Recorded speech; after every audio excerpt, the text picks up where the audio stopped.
Assalamualaikum warahmatullahi wabarakatuh. Sebelumnya saya ucapkan terima kasih kepada dosen pengampu mata kuliah AIK yang telah memberikan kesempatan kepada kelompok kami untuk memberikan presentasi pada kali ini. Dan juga saya ucapkan terima kasih kepada semua teman-teman yang telah meluangkan waktunya pada hari ini. Sebelumnya perkenalkan, nama saya Diayu Rahmawati dan teman-teman saya ada Yusni Halimatus Sadia, Riyatus Soyihah, Diska Winda Putri, dan juga Novita Sari. Di mana kelompok kita akan membahas tentang dakwah dinhal melalui perkembangan dan penerapan IPTEX. Baik, kita mulai saja pemaparan materi pada kali ini. Baik, apa sih dakwah binhal itu? Di sini ada latar belakangnya terlebih dahulu ya.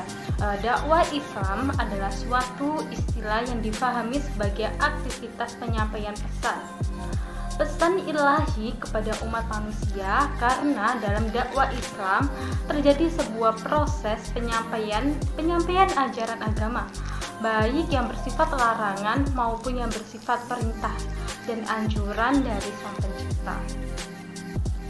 Baik, materi yang kita bahas pada kali ini yaitu yang pertama ada pengertian dakwah binhal, yang kedua ada setiap muslim adalah dai, dan yang ketiga ada bekerja adalah dakwah, yang keempat kewajiban mengembangkan dan penyampaian ilmu, dan yang kelima yakni ayat dan hadis yang relevan. Oke, slide selanjutnya yaitu kita ke pengertian dakwah bilhal. Secara etimologi, dakwah bilhal merupakan gabungan dari dua kata, yaitu kata dakwah dan al-hal. Kata dakwah artinya menyeru, memanggil, sedangkan kata al-hal berarti keadaan.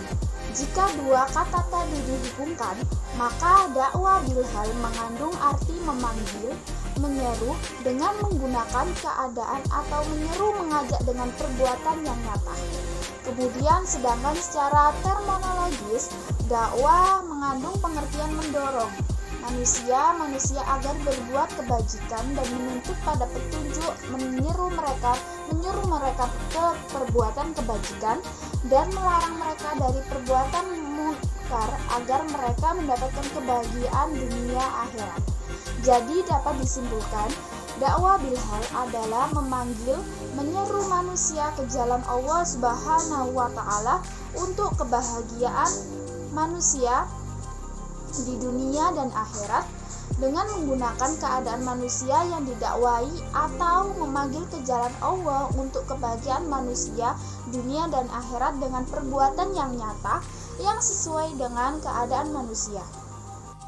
Untuk yang selanjutnya yaitu tentang Al-Quran sudah menyebutkan kegiatan dakwah dengan ahsanul qaul wal hal atau ucapan dan perbuatan yang baik, sebagaimana dalam firman Allah Subhanahu wa Ta'ala dalam surat Fussilat ayat 33 yang berbunyi sebagai berikut. Wa man ahsanu qawlan mimman da'a ilallahi wa amila sholihan wa qala innani minal muslimin, yang artinya yaitu siapakah yang lebih baik perkataannya daripada orang yang menyeru kepada Allah, mengerjakan amal yang soleh dan berkata sesungguhnya aku termasuk orang-orang yang menyerah diri. Quran Surat An-Fussilat ayat 33. Kemudian dilanjut, setiap muslim adalah dai. Perkataan Hasan al-Banna tersebut dapat menjadi cerminan bahwa pada hakikatnya seorang muslim adalah pendakwah. Banyak hal yang dapat kita lakukan untuk mengaktualisasikan amanah dalam kita menjadi seorang dai. Salah satunya adalah menjadi seorang murabbi. Murabbi merupakan sumber atau penyalur ilmu dari sumber untuk disampaikan dan dipahamkan kepada madu atau sang murabbi. Sebab itulah peranan murabbi sangat mempengaruhi keberlangsungan serta output dan kegiatan tarbiyah. Kemudian bekerja adalah dakwah.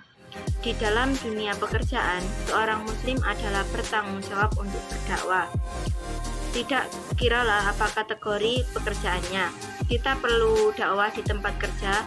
Ia selaras dengan firman Allah Subhanahu wa Ta'ala dalam surah Al-Imran ayat 110 yang artinya, Kamu adalah umat yang terbaik yang dilahirkan untuk manusia, menyuruh kepada yang ma'ruf dan mencegah daripada yang mungkar, dan beriman kepada Allah Subhanahu wa taala. Kemudian dilanjut poin yang selanjutnya, kewajiban mengembangkan dan menyampaikan ilmu. Nah, di sini ada pengertian ilmu. Ilmu adalah isim masdar dari alima yang berarti mengetahui, mengenal, merasakan, dan meyakini. Secara istilah, ilmu ialah dihasilkannya gambaran atau bentuk sesuatu dalam akal. Karena pentingnya ilmu dan banyaknya faidah yang terkandung di dalamnya, para ulama menyimpulkan bahwa menuntut ilmu adalah wajib, sesuai dengan jenis ilmu yang akan dituntut. Kemudian setiap muslim wajib menuntut ilmu. Rasulullah SAW bersabda, menuntut ilmu adalah kewajiban bagi setiap muslim laki-laki dan perempuan. Allah memberikan keutamaan dan kemuliaan bagi orang-orang yang berilmu dalam firman-Nya dalam Al-Quran surat Al-Mujadilah ayat 11, yang artinya Allah akan meninggalkan orang-orang yang beriman di antaramu dan orang-orang yang diberi ilmu pengetahuan beberapa derajat. Orang-orang yang berilmu akan pula dimudahkan jalannya ke surga oleh Allah dan senantiasa didoakan oleh para malaikat. Selanjutnya, kewajiban mengembangkan dan menyampaikan ilmu. Sebenarnya ilmu hanyalah merupakan suatu alat untuk mendekatkan diri kita kepada Allah Subhanahu wa taala. Adapun fungsi ilmu itu antara lain adalah yang pertama sebagai petunjuk keimanan, kedua sebagai petunjuk beramal. Seorang alim atau orang yang mulia dan amal perbuatannya akan berada di dalam surga. Maka apabila seorang yang berilmu tidak mengamalkan ilmu, maka ilmu dan amalannya akan berada di dalam surga, sedangkan dirinya akan berada di dalam neraka. Hadis riwayat Dailami. Kemudian yang ketiga, ingat pula kisah Sayyidina Ali ketika disuruh memilih antara harta dan ilmu. Keutamaan manusia dari makhluk Allah lainnya terletak pada ilmunya. Allah bahkan menyuruh para malaikat agar sujud kepada Nabi Adam alaihissalam karena kelebihan ilmu yang dimilikinya. Cara kita bersyukur atas keutamaan yang Allah berikan kepada kita adalah dengan menggunakan segala potensi yang ada pada diri kita untuk Allah atau di jalan Allah. Yang keempat, termasuk ikhlas dan belajar adalah menuntut ilmu untuk tafakuh, memahami secara mendalam, menghilangkan kebodohan diri sendiri. Kemudian yang kelima, upaya meraih ilmu. Seorang muslim sangat dianjurkan untuk mencari ilmu kemanapun tempat ilmu itu dapat diraih. Satu riwayat mengatakan, carilah ilmu walau hingga ke negeri Cina. Selanjutnya ayat dan hadis yang relevan.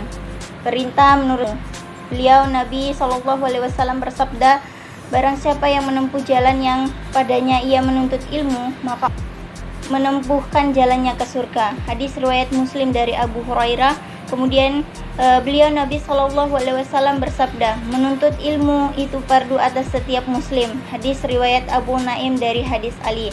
Dan perempuan-perempuan ini kami buat untuk manusia dan tiada yang memahaminya kecuali orang-orang yang berilmu. Quran surat Al-Ankabut ayat ke-29. Keutamaan orang berilmu. Orang yang diberikan kesempatan oleh Allah Subhanahu wa taala memiliki ilmu yang banyak, maka dia sesungguhnya telah mendapatkan sesuatu anugerah dan manfaat yang besar sekali dengan ilmunya tersebut. Karena dengannya dia dapat mengetahui dan memahami makna dari hidup ini secara benar dan hakiki. Di samping itu, ilmu juga sebagai akses utama untuk menuju ridho Allah Subhanahu wa taala. Dengannya Allah Subhanahu wa taala mengangkat derajat orang yang berilmu dengan kemuliaan. Yang banyak sekali Allah Subhanahu wa taala berfirman, niscaya Allah akan meningkatkan orang-orang yang beriman di antaramu dan orang-orang yang diberi ilmu pengetahuan beberapa derajat, dalam surat Al-Mujarat ayat 11. Baik, kesimpulan dari materi ini adalah pendidikan Islam di era globalisasi adalah pendidikan Islam yang mampu menyesuaikan perkembangan zaman dan perkembangan teknologi. Maka yang dilakukan adalah mengembangkan sistem pendidikan yang berwawasan global agar menghasilkan output atau lulusan dari lembaga pendidikan Islam yang lebih bermutu, supaya mereka percaya diri dalam menghadapi persaingan global. praktek adalah sarana hidup manusia untuk mampu dengan mudah menguasai dunia. Dalam era teknologi saat ini, sudah selayaknya masyarakat Islam menunjukkan eksistensinya di mata dunia. Perkembangan masyarakat Islam dituntut dalam segala bidang dan tetap berpegang teguh pada cita-cita dan perjuangan Rasulullah dalam dakwah Islam. Untuk membuktikan perkembangan masyarakat Islam tersebut bukan saja dengan jalan dakwah bil lisan, tetapi lebih ditunjukkan dengan dakwah bil hal. Masyarakat dalam kehidupan selalu mengalami perubahan, itu tidak selalu lebih, bahkan terjadi sebaliknya. Baiklah, itulah presentasi dari kami, kurang lebihnya mohon maaf. Wassalamualaikum warahmatullahi wabarakatuh.